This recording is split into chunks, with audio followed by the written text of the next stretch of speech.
Hello, good morning all. നമ്മൾ financial ഡെറിവേറ്റീവിൻ്റെ second ലെക്ചറിലേക്ക് പോവുകയാണ്. നമ്മൾ ഒന്നാമത്തെ മൊഡ്യൂള് ലാസ്റ്റ് ക്ലാസ്സിൽ ഫസ്റ്റ് ലെക്ചറിൽ നമ്മൾ എന്താണ് ഡെറിവേറ്റീവ് എന്നുള്ളതും ഡെറിവേറ്റീവിൻ്റെ പ്രധാനപ്പെട്ട പോയിൻറ്റ്സുകളൊക്കെ നമ്മൾ പഠിച്ചു. അതിൻ്റെ ഹിസ്റ്ററി, അതിൻ്റെ എവല്യൂഷനൊക്കെ നമ്മൾ പഠിച്ചു. ഇനി നമ്മൾ ഫിനാൻഷ്യൽ ഡെറിവേറ്റീവ്സിനെ കുറിച്ച് പഠിക്കാൻ പോവുകയാണ്. നമ്മളെ സംബന്ധിച്ച് ഫിനാൻഷ്യൽ ഡെറിവേറ്റീവ്സ് ആണ് പ്രധാനപ്പെട്ടത്. കാരണം നമ്മുടെ സബ്ജക്റ്റിൻ്റെ പേര് തന്നെ ഫിനാൻഷ്യൽ ഡെറിവേറ്റീവ്സ് എന്നുള്ളതാണ്. നിങ്ങൾക്കറിയാം, നമ്മൾ കഴിഞ്ഞ ക്ലാസ്സിൽ ഡെറിവേറ്റീവ്സിൻ്റെ ക്ലാസിഫിക്കേഷൻ പഠിച്ച സ്ഥലത്ത് നമ്മൾ മൂന്ന് ബേസിസിൽ ഡെറിവേറ്റീവ്സിനെ നമുക്ക് തരംതിരിക്കാൻ നമ്മൾ പറഞ്ഞിട്ടുണ്ടായിരുന്നു. ഒന്നാമത് അതിൻ്റെ പേ ഓഫിൻ്റെ അടിസ്ഥാനത്തിൽ നമ്മൾ 4 ക്ലാസിഫിക്കേഷൻസ് ആക്കി. പിന്നെ അതിനുശേഷം നമ്മൾ അതിൻ്റെ അണ്ടർലൈങ് അസറ്റിൻ്റെ അടിസ്ഥാനത്തിൽ 2 ക്ലാസിഫിക്കേഷൻ ആക്കി. അതാണ് ഒന്ന് കമ്മോഡിറ്റി ഡെറിവേറ്റീവും രണ്ടാമത്തത് ഫിനാൻഷ്യൽ ഡെറിവേറ്റീവും. അതിൽ നമ്മളെ സംബന്ധിച്ച് ഏറ്റവും പ്രധാനപ്പെട്ടത് ഫിനാൻഷ്യൽ ഡെറിവേറ്റീവാണ്. കമ്മോഡിറ്റി ഡെറിവേറ്റീവ് നമ്മൾ ബേസിക്കൊക്കെ നമ്മൾ പഠിച്ചു വച്ചിട്ടുണ്ട്.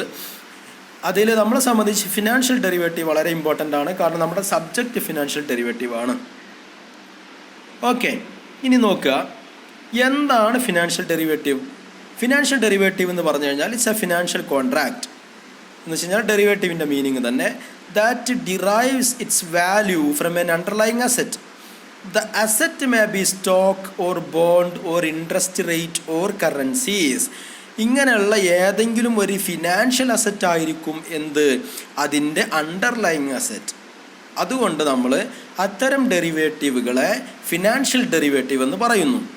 The seller of the contract does not have it on the underlying asset. Underlying asset സെല്ലറുടെ കയ്യിൽ ഉണ്ടായിക്കോണമെന്ന് നിർബന്ധമൊന്നുമില്ല. നമ്മളവിടെ ക്യാഷ് സെറ്റിൽമെൻ്റ് ആണ് നടത്തുക. ഓക്കെ, കമ്മോഡിറ്റിയിലാകുമ്പോൾ നമ്മൾ തേങ്ങ ആണ് അണ്ടർലൈങ് അസറ്റ് എങ്കിൽ മിക്കവാറും നമുക്ക് ആ തേങ്ങ എന്ത് ചെയ്യേണ്ടി വരും? നമുക്ക് കൈമാറ്റം ചെയ്യേണ്ടി വരും. പക്ഷേ ഫിനാൻഷ്യൽ ഡെറിവേറ്റീവിലാവുമ്പോൾ നമ്മൾ കറൻസി ആണെങ്കിൽ, നമ്മുടെ അണ്ടർലൈങ് അസറ്റ് കറൻസി ആണെങ്കിൽ നമ്മൾ ആ കറൻസി അങ്ങോട്ടും ഇങ്ങോട്ടും കൈമാറണമെന്നില്ല. പകരം എന്ത് ചെയ്താൽ മതി? അതിൻ്റെ ഡിഫറൻസ് എത്രയാണോ, ആർക്കാണോ ലാഭം വന്നത് ആ ലാഭം വന്ന ആൾക്കാർക്ക് ഡിഫറൻസ് സെറ്റിൽമെൻറ്റ് ചെയ്താൽ മതി. ഓക്കെ, അപ്പോൾ ക്യാഷ് സെറ്റിൽമെൻ്റ് ആയിരിക്കും കൂടുതലുണ്ടാവുക. ഈ ഡെറിവേറ്റീവിനെ നമ്മൾ സാധാരണ എന്തും പറയും? It is also known as common derivative. ഇതിനെ കോമൺ ഡെറിവേറ്റീവ് എന്നും കൂടെ പറയും. ഓക്കെ, സെറ്റിൽമെൻറ്റ് ഞാൻ കൂടുതലായിട്ട് ഇപ്പോൾ പറയുന്നില്ല, കാരണം നമ്മളത് വളരെ ഡീറ്റെയിൽ ആയിട്ട് പഠിക്കാൻ പോകുന്നത് കൊണ്ട്. ഇനി നോക്കുക, അതിൻ്റെ ഫീച്ചേഴ്സ് എന്തൊക്കെയാണ്? ഒന്നാമത്തെ ഫീച്ചർ ഫിനാൻഷ്യൽ ഇൻസ്ട്രുമെൻ്റ് ആയിരിക്കും. It's A financial instrument or A financial contract. Okay, ഇത് നിങ്ങൾ ഡെറിവേറ്റീവിൻ്റെ ഫീച്ചർ പഠിച്ച എല്ലാ ഫീച്ചറും ഇതിനും ഉണ്ടാവും കേട്ടോ. കാരണം ഇത് ഫിനാൻഷ്യൽ ഡെറിവേറ്റീവ് ആണെന്നുള്ള വ്യത്യാസമല്ലേ ഉള്ളൂ. ഇനി രണ്ടാമത്തെ നോക്കുക, it's a future contract between 2 parties. Future date, ഫ്യൂച്ചറിലുള്ളൊരു ഡേറ്റിന് കൈമാറുക എന്നുള്ള രീതിയിലായിരിക്കും നമ്മൾ ഉണ്ടാക്കുക. അതുകൊണ്ടാണ് അതിൻ്റെ ഫ്യൂച്ചർ കോൺട്രാക്റ്റ് എന്ന് പറയുന്നത്. അത് ഫ്യൂച്ചേഴ്സ് ആയിക്കോണമെന്നില്ല എന്നർത്ഥം. ഓക്കെ, ഫ്യൂച്ചേഴ്സ് എന്ന് പറഞ്ഞ ഡെറിവേറ്റീവിൻ്റെ പേരാണ്. പക്ഷേ ഇവിടെ ഫ്യൂച്ചർ ഡേറ്റിലായതുകൊണ്ടാണ് നമ്മൾ അങ്ങനെ പറഞ്ഞത്. Its value depends on the value of a financial instrument. അത് നമ്മൾ പറഞ്ഞ അണ്ടർലൈങ് അസറ്റ് ഫിനാൻഷ്യൽ ഇൻസ്ട്രുമെൻ്റ് ആയിരിക്കും, അല്ലെങ്കിൽ ഫിനാൻഷ്യൽ അസറ്റ് ആയിരിക്കും. It can be undertaken directly between 2 parties or through the particular exchange. എന്താവാം? അത് 2 പാർട്ടീസിൻ്റെ ഇടയിലുള്ള ഒരു അൺസ്റ്റാൻഡർഡൈസ്ഡ് ആയിട്ടുള്ള കസ്റ്റമൈസ്ഡ് ആയിട്ട് നമ്മൾ ഫോർവേഡ് പറഞ്ഞതുപോലെ ഒരു ഫോർവേഡ് ആയിരിക്കാം, അല്ലെങ്കിൽ ഫ്യൂച്ചർ പറഞ്ഞതുപോലെ എക്സ്ചേഞ്ചിൽ അതൊരു ഫ്യൂച്ചറും ആവാം, എക്സ്ചേഞ്ച് വഴി ട്രാൻസാക്ഷൻ നടക്കുന്നതും ആവാം. അപ്പോൾ ഫോർവേഡ് ഫിനാൻഷ്യൽ ഡെറിവേറ്റീവിൽ ഫോർവേഡ്സ് ഉണ്ടാവാം, ഫ്യൂച്ചേഴ്സ് ഉണ്ടാവാം എന്നർത്ഥം, അല്ലെങ്കിൽ സ്വാപ്സും ഉണ്ടാവാം, ഓപ്ഷൻസും ഉണ്ടാവാം എന്നർത്ഥം. Okay, then it is off balance sheet in nature. അത് നമ്മൾ ഇന്നലെ എക്സ്പ്ലെയിൻ ചെയ്തിട്ടുണ്ട്. ഇതും എന്തുതന്നെയാണ്, ഡെറിവേറ്റീവുകളൊക്കെ ഓഫ് ബാലൻസ് ഷീറ്റ് ആയിരിക്കും. Then usually delivery of underlying asset is not taken place. Underlying അസറ്റിൻ്റെ ഡെലിവറി സാധാരണ നടക്കില്ല. കാരണം അതിൻ്റെ അണ്ടർലൈങ് അസറ്റ് എന്ന് പറഞ്ഞു കഴിഞ്ഞാൽ മിക്കവാറും ഫിനാൻഷ്യൽ അസറ്റ് ആയിരിക്കും. അപ്പോൾ അതിൻ്റെ എമൗണ്ടിൽ എത്രയാണോ ഡിഫറൻസ് ഉള്ളത് അത് മാത്രമേ നമുക്ക് സെറ്റിൽ ചെയ്യാൻ ഉണ്ടാവുള്ളൂ. ഓക്കെ, ക്യാഷ് തന്നെയാണ് അതിൻ്റെ അണ്ടർലൈങ് അസറ്റ് എങ്കിൽ ഡിഫറൻസ് സെറ്റിൽ ചെയ്താൽ പോരെ. ഞാനിപ്പോൾ 50,000 അങ്ങോട്ട് കൊടുത്ത് അയാളേക്ക് 49,000 ഇങ്ങോട്ട് വാങ്ങേണ്ട കാര്യമില്ലല്ലോ. പകരം എന്ത് ചെയ്താൽ മതി? ഞാനൊരു 1000 അങ്ങോട്ട് കൊടുത്താൽ മതിയല്ലോ. ക്ലിയർ ആയില്ലേ? അപ്പോൾ നമ്മൾ ആ നെറ്റ് എമൗണ്ട് എത്രയാണോ അത് സെറ്റിൽ ചെയ്യാണ് ചെയ്യുക. ഇനി സെറ്റിൽമെൻറ്റിൻ്റെ കൂടുതൽ കാര്യങ്ങൾ നിങ്ങൾക്ക് നമ്മൾ വഴിയെ പറയും. ക്ലിയർ? ഇനി നോക്കുക, ഫിനാൻഷ്യൽ ഡെറിവേറ്റീവ്സിൻ്റെ ഡിഫറെൻറ്റ് ടൈപ്സ് ഫിനാൻഷ്യൽ ഡെറിവേറ്റീവ്സ് ഉണ്ട്. അതിലുള്ള ഒന്നാമത്തെ ടൈപ്പാണ് കറൻസി ഡെറിവേറ്റീവ്, രണ്ടാമത്തെ ടൈപ്പാണ് ഇൻട്രസ്റ്റ് റേറ്റ് ഡെറിവേറ്റീവ്, മൂന്നാമത്തത് ഇക്വിറ്റി ഡെറിവേറ്റീവ്, നാലാമത്തത് stock indices derivative, credit derivative. Okay, പിന്നെ വേറൊരു 4 ടൈപ്പ് ഡെറിവേറ്റീവ്സിൻ്റെ പേരുണ്ട്. Warrant, LEAPS, basket, convertible. അതിൽ കറൻസി ഡെറിവേറ്റീവ് എന്ന് പറഞ്ഞ ഒന്നാമത്തെ ടൈപ്പ് കറൻസി ഡെറിവേറ്റീവ്. എന്താണ് കറൻസി ഡെറിവേറ്റീവ്? കറൻസി ഡെറിവേറ്റീവ് എന്ന് പറഞ്ഞു കഴിഞ്ഞാൽ അതിൻ്റെ അണ്ടർലൈങ് അസറ്റ് എന്തായിരിക്കും? ഏതെങ്കിലും ഒരു കറൻസി ആയിരിക്കും. അത് ചിലപ്പോൾ എന്തായിരിക്കാം? ഡോളർ ആയിരിക്കാം, അല്ലെങ്കിൽ US ഡോളർ ആയിരിക്കാം, കനേഡിയൻ ഡോളർ ആയിരിക്കാം, സിംഗപ്പൂർ ഡോളർ ആയിരിക്കാം, അല്ലെങ്കിൽ യൂറോ ആയിരിക്കാം, അല്ലെങ്കിൽ yen ആയിരിക്കാം. അങ്ങനെ ഏതെങ്കിലും ഒരു ഫോറിൻ കറൻസി ആയിരിക്കാം. ഓക്കെ. അപ്പോൾ കറൻസി എക്സ്ചേഞ്ച് ഇതെന്താ വെച്ച് കഴിഞ്ഞാൽ exchange rate between various currencies can be form the basis of derivative. നമ്മൾ ഒരു എക്സ്ചേഞ്ച് ഫോറിൻ എക്സ്ചേഞ്ചിൽ എന്ന് വെച്ച് കഴിഞ്ഞാൽ ഫോറിൻ കറൻസിൻ്റെ റേറ്റുകൾ US ഡോളറിൻ്റെ ഒക്കെ പോലുള്ള ഫോറിൻ കറൻസികളുടെ റേറ്റുകൾ മാറിക്കൊണ്ടിരിക്കും. ഇന്നിപ്പോൾ 75 റുപ്യാണെങ്കിൽ നാളെ 76 ആയിരിക്കും, മറ്റന്നാൾ 77 ആയിരിക്കും, ചിലപ്പോൾ അതിൻ്റെ പിറ്റേന്ന് 70 കുറയാം. അപ്പോൾ അതിലൊരു ഫ്ലക്ച്വേഷൻ ഉണ്ട്. അപ്പോൾ നമ്മളൊരു ഇൻ്റർനാഷണൽ ബിസിനസ്സുകാരനാണെങ്കിൽ നമുക്ക് ആ ഫ്ലക്ച്വേഷൻ നമ്മളെ ബിസിനസ്സിൽ റിസ്ക് ഉണ്ടാക്കും. അപ്പോൾ നമ്മളൊരു ഇൻ്റർനാഷണൽ മാർക്കറ്റിലുള്ള ഒരാളുമായിട്ട് എന്താക്കും? നമ്മൾ ഡോളറിൻ്റെ ആ ഫ്ലക്ച്വേഷൻ നമുക്ക് ഹെഡ്ജ് ചെയ്യാൻ വേണ്ടി നമ്മളൊരു ഡെറിവേറ്റീവ് ഉണ്ടാക്കും. ഓക്കെ. അപ്പോൾ നമ്മുടെ അണ്ടർലൈങ് അസറ്റ് എന്തായി? ആ ഫോറിൻ കറൻസിയാണ് അണ്ടർലൈങ് അസറ്റ്.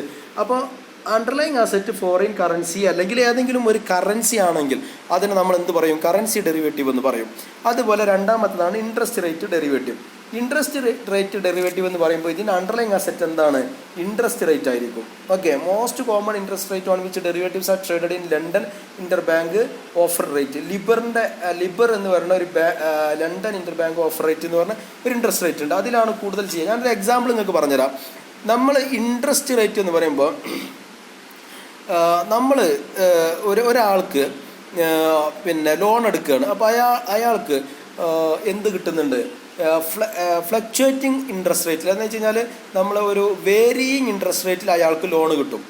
മാർക്കറ്റിലുള്ള വേരിയേഷൻസ് അനുസരിച്ച് ഇൻട്രസ്റ്റും വേരി ചെയ്യും. നമ്മൾ ബാങ്കിൽ നിന്ന് ലോൺ എടുക്കുകയാണ്, അതിന് ഇൻട്രസ്റ്റ് നമ്മൾ കൊടുക്കേണ്ടത് വേരിയിങ് ഇൻട്രസ്റ്റിലാണ്. വേറൊരാൾ ലോൺ എടുത്തിട്ടുള്ളത് ഫിക്സഡ് ഇൻട്രസ്റ്റ് റേറ്റിലാണ്. രണ്ടാളുടെയും ലോൺ എടുത്ത പ്രിൻസിപ്പൽ എമൗണ്ട് ഈക്വലും ആണെങ്കിൽ നമുക്ക് എന്ത് ചെയ്യാം? ഇൻട്രസ്റ്റ് റേറ്റിൽ നമുക്കൊരു ഡെറിവേറ്റീവ് ഉണ്ടാക്കാം. അദ്ദേഹത്തിൻ്റെ interest rate fixed interest rate ഞാനും അടക്കാം, എൻ്റെ വേരിയിങ് ഇൻട്രസ്റ്റ് റേറ്റ് അദ്ദേഹം അടക്കുന്ന രീതിയിൽ നമുക്ക് എന്തുണ്ടാക്കാം? ഒരു ഡെറിവേറ്റീവ് ഉണ്ടാക്കാം. കാരണം അത് ഓരോരുത്തരുടെ ആവശ്യം അനുസരിച്ചിട്ടാണ്. ഇപ്പോൾ ഒരു ബിസിനസ്സുകാരന് അവൈലബിൾ ആയിട്ടുള്ളത് ഫിക്സഡ് ഇൻട്രസ്റ്റ് റേറ്റിലാണ് അയാൾക്ക് ഏറ്റവും ലീസ്റ്റ് കോസ്റ്റിന് അവൈലബിൾ ആയത്. അപ്പോൾ അദ്ദേഹം ഒരു പക്ഷേ ഫിക്സഡ് ഇൻട്രസ്റ്റ് റേറ്റിൽ എടുക്കാം. പക്ഷേ അയാളെ സംബന്ധിച്ച് ഏറ്റവും നല്ലത് ഏതാണ്? അയാളെ സംബന്ധിച്ച് വേരിയിങ് ഇൻട്രസ്റ്റ് ആണ് നല്ലത്. കാരണം ബിസിനസ് സെയിൽ കൂടുമ്പം ഇൻട്രസ്റ്റ് റേറ്റ് കൂടും, അതുകൊണ്ട് അയാൾക്ക് പ്രയാസമില്ല. ബിസിനസ് കുറയുമ്പം ഇൻട്രസ്റ്റ് റേറ്റും കുറയണം, എങ്കിലേ അയാൾക്ക് അത് മെയിൻറ്റെയിൻ ചെയ്യാൻ പറ്റുള്ളൂ. ഫിക്സഡ് ഇൻട്രസ്റ്റ് റേറ്റ് ആണെങ്കിൽ അയാൾക്ക് ഒരു പക്ഷേ മെയിൻറ്റെയിൻ ചെയ്യാൻ പറ്റില്ല. ഒരു സാലറീഡ് ആയിട്ടുള്ള ആളെ സംബന്ധിച്ചാണെങ്കിൽ വേരിയിങ് ഇൻട്രസ്റ്റിനേക്കാളും നല്ലതെന്തായിരിക്കും? ഫിക്സഡ് ഇൻട്രസ്റ്റ് ആയിരിക്കും. കാരണം അയാൾക്ക് കൊടുക്കാൻ എളുപ്പമാണ്. പക്ഷേ അയാൾക്ക് കുറഞ്ഞ ചിലവിൽ കിട്ടിയിട്ടുള്ളത് വേരിയിങ് ഇൻട്രസ്റ്റ് ആണെങ്കിൽ ഞങ്ങൾക്ക് രണ്ടുപേർക്കും എന്താക്കാം? ഫിക്സഡ് കിട്ടിയ ആൾക്കും വേരിയിങ് കിട്ടിയ ആൾക്കും അവർക്ക് കിട്ടേണ്ടത് നേരെ ഓപ്പോസിറ്റും ആയിരുന്നു. അപ്പോൾ അവർക്ക് അവരുടെ ഇൻട്രസ്റ്റ് റേറ്റ് അങ്ങോട്ടും ഇങ്ങോട്ടും കൈമാറ്റം ചെയ്യാം with the help of N intermediary. ഒരു ഇൻ്റർമീഡിയറി വഴിയാണ് അത് ചെയ്യുക. അപ്പോൾ ഇൻട്രസ്റ്റ് റേറ്റാണ് അവിടെ എന്തായിട്ടുള്ളത്? അവരുടെ അണ്ടർലൈങ് അസറ്റ് ആയിട്ടുള്ളത്. അതുകൊണ്ട് അത് നമ്മൾ ഇൻട്രസ്റ്റ് റേറ്റ് ഡെറിവേറ്റീവ് എന്ന് പറയും. ഇനി അതുപോലെ ഇക്വിറ്റി ഡെറിവേറ്റീവ് എന്ന് പറയുന്നത് ഇക്വിറ്റിയാണ് അണ്ടർലൈങ് അസറ്റ് എങ്കിൽ ഇക്വിറ്റി ഡെറിവേറ്റീവ് എന്ന് പറയും. അതുപോലെ സ്റ്റോക്ക് ഇൻഡെക്സുകളെ നമുക്ക് എന്താക്കാം? അണ്ടർലൈങ് അസറ്റ് ആക്കാം. നമ്മൾ സ്റ്റോക്ക് ഇൻഡെക്സ് ഇത്ര വില ആയിരിക്കും, ഇത്ര വില ആണെങ്കിൽ എന്നൊക്കെ പറഞ്ഞിട്ട് നമ്മൾ എന്താക്കും? അതിന് അണ്ടർലൈങ് അസറ്റ് ആക്കിയിട്ട് നമ്മൾ ഡെറിവേറ്റീവ് ഉണ്ടാക്കും. അതിലൊന്നും നമ്മൾ എന്ത് ചെയ്യൂല? നമ്മൾ ഈ അണ്ടർലൈങ് അസറ്റ് അങ്ങോട്ടും ഇങ്ങോട്ടും ഡെലിവറി ചെയ്യൂല. അത് ഞാൻ നേരത്തെ പറഞ്ഞത്, അത് ക്യാഷ് സെറ്റിൽമെൻറ്റേ ഉണ്ടാവുള്ളൂ എന്ന് പറഞ്ഞത്. അപ്പോൾ ഇൻഡെക്സുകളാണ് അണ്ടർലൈങ് അസറ്റ് എങ്കിൽ അതിന് സ്റ്റോക്ക് ഇൻഡെക്സ് ഡെറിവേറ്റീവ് എന്ന് പറയും. അതുപോലെ ക്രെഡിറ്റ് ഡെറിവേറ്റീവ് എന്ന് പറഞ്ഞു കഴിഞ്ഞാൽ ഇത് ഒരു റീസെൻ്റ് ആയിട്ട് ഡെവലപ്പായിട്ടുള്ള ഒരു ഡെറിവേറ്റീവാണ്. ഇവിടെ ഡെറിവേറ്റീവിൻ്റെ ബേസ് എന്ന് പറയുന്നത് ക്രെഡിറ്റ് റിസ്ക്, ക്യാഷ് ഫ്ലോക്ക് നമുക്ക് ഇങ്ങോട്ടോ അങ്ങോട്ടോ കിട്ടാനുള്ള ക്യാഷിൻ്റെ ക്രെഡിറ്റ് റിസ്ക്, ആ ക്രെഡിറ്റ് റിസ്കിനെ നമ്മൾ എന്ത് ചെയ്യേണ്ടതാണ്? ഹെഡ്ജ് ചെയ്യാൻ വേണ്ടിയിട്ട് നമ്മൾ ആ ക്രെഡിറ്റ് റിസ്കിന് അണ്ടർലൈങ് അസറ്റ് ആക്കും. എന്ന് വെച്ചാൽ നമ്മൾ ക്രെഡിറ്റിന് നമ്മൾ അണ്ടർലൈങ് അസറ്റ് ആക്കും. എന്തിനു വേണ്ടിയിട്ട്? നമ്മളുടെ ക്രെഡിറ്റ് റിസ്കിനെ നമ്മൾ ഹെഡ്ജ് ചെയ്യാൻ വേണ്ടിയിട്ട് ക്രെഡിറ്റിന് അണ്ടർലൈങ് അസറ്റ് ആക്കിയിട്ട് നമ്മൾ ഡെറിവേറ്റീവ് ഉണ്ടാക്കും. ഓക്കെ. അത് നിങ്ങൾക്ക് ഡീറ്റെയിൽ ആയിട്ട് മനസ്സിലാവും എങ്ങനെയാണ് നമ്മൾ ഓരോ ഡെറിവേറ്റീവ് കൂടുതൽ എക്സ്പ്ലെയിൻ ചെയ്യുമ്പോൾ നിങ്ങൾക്കത് എന്തുകൊണ്ടാണ് ഇതൊക്കെ അണ്ടർലൈങ് അസറ്റ് ആവുന്നത്, നമുക്ക് കാണാനും തൊടാനും ഒന്നും പറ്റാത്ത ഇൻടാഞ്ചിബിൾ ആയിട്ടുള്ള സംഭവങ്ങൾ എങ്ങനെയാണ് അണ്ടർലൈങ് അസറ്റ് ആവുന്നത് എന്നുള്ളത് നമ്മൾ കൂടുതൽ അതിൻ്റെ ട്രേഡിങ്ങിലേക്കൊക്കെ പോകുമ്പോൾ നിങ്ങൾക്ക് മനസ്സിലാവും. ഓക്കെ. അപ്പോൾ ക്രെഡിറ്റിൽ നമ്മളിപ്പോൾ ഒരാളുടെ കടം വാങ്ങി അല്ലെങ്കിൽ നമ്മൾ ഒരാൾക്ക് കടം കൊടുത്തു, അതിൽ നമുക്കൊരു ക്രെഡിറ്റ് റിസ്ക് ഉണ്ടാവും. അപ്പോൾ ആ ക്രെഡിറ്റ് റിസ്കിനെ നമുക്ക് ഹെഡ്ജ് ചെയ്യണം. അതിനെ ഹെഡ്ജ് ചെയ്യാൻ വേണ്ടിയിട്ട് നമ്മൾ ആ ക്രെഡിറ്റിനെ തന്നെ അണ്ടർലൈങ് അസറ്റ് ആക്കിയിട്ട് നമ്മൾ എന്തുണ്ടാക്കും, ഒരു ഡെറിവേറ്റീവ് ഉണ്ടാക്കും. ആ ഡെറിവേറ്റീവാണ് ക്രെഡിറ്റ് ഡെറിവേറ്റീവ് എന്ന് പറയുന്നത്. ഓക്കെ. ഇനി വേറെ 4 ടൈപ്പ് ഡെറിവേറ്റീവുകളാണ്. ഒന്ന് വാറണ്ട്, ലീവ്സ്, ബാസ്ക്കറ്റ്, അതുപോലെ കൺവെർട്ടിബിൾസ്. അതിൽ വാറണ്ട് എന്ന് പറഞ്ഞു കഴിഞ്ഞാൽ options generally have lives of up to 1 year. Okay. 1 വർഷം മാത്രമേ അതിൻ്റെ മെച്യൂരിറ്റി ഉള്ള ടൈപ്പ് ഓപ്ഷൻസുകളുണ്ട്. എന്ന് വെച്ച് കഴിഞ്ഞാൽ ഓപ്ഷൻസിന് സാധാരണ 1 വർഷമേ അതിന് എന്തുണ്ടാവുള്ളൂ, അതിന് പിന്നെ എന്തുണ്ടാവുള്ളൂ, അതിൻ്റെ മെച്യൂരിറ്റി ഉണ്ടാവുള്ളൂ. അത്തരം options, the majority of options traded on option stock exchange have A maximum maturity of 9 months. Okay. അപ്പോൾ 1 വർഷത്തിന് താഴെ മിക്കവാറും ഓപ്ഷൻസിനൊക്കെ എന്തുണ്ടാവുള്ളൂ, പിന്നെ മെച്യൂരിറ്റി ഉണ്ടാവുള്ളൂ. അപ്പോൾ longer dated options are called warrants. Warrants എന്ന് പറഞ്ഞു കഴിഞ്ഞാൽ വളരെ കൂടുതൽ മെച്യൂരിറ്റി പീരീഡ് ഉള്ള, എന്ന് വെച്ച് കഴിഞ്ഞാൽ warrants are long term options with 3 to 7 years. 3 വർഷം തൊട്ട് 7 വർഷം വരെയൊക്കെ മെച്യൂരിറ്റി പീരീഡുള്ള ഓപ്ഷൻസിനെ പറയുന്ന പേരാണ് വാറണ്ട്. എന്ന് വെച്ച് കഴിഞ്ഞാൽ ഓപ്ഷൻസിന് സാധാരണ എന്തേ ഉണ്ടാവുള്ളൂ, 1 വർഷത്തിന് താഴെ മെച്യൂരിറ്റി പീരീഡ് ഉണ്ടാവുള്ളൂ. അപ്പോൾ 1 വർഷത്തിന് മേലെ എന്ന് വെച്ച് കഴിഞ്ഞാൽ 3 വർഷം തൊട്ട് ലോങ് ടേം ആയിട്ടുള്ള ഓപ്ഷൻസിനെ പറയുന്ന പേരാണ് വാറണ്ട്സ്. ഓക്കെ. ഇനി ലീവ്സ് എന്ന് പറഞ്ഞു കഴിഞ്ഞാൽ അതിൻ്റെ full form long term equity anticipation security എന്നുള്ളതാണ്.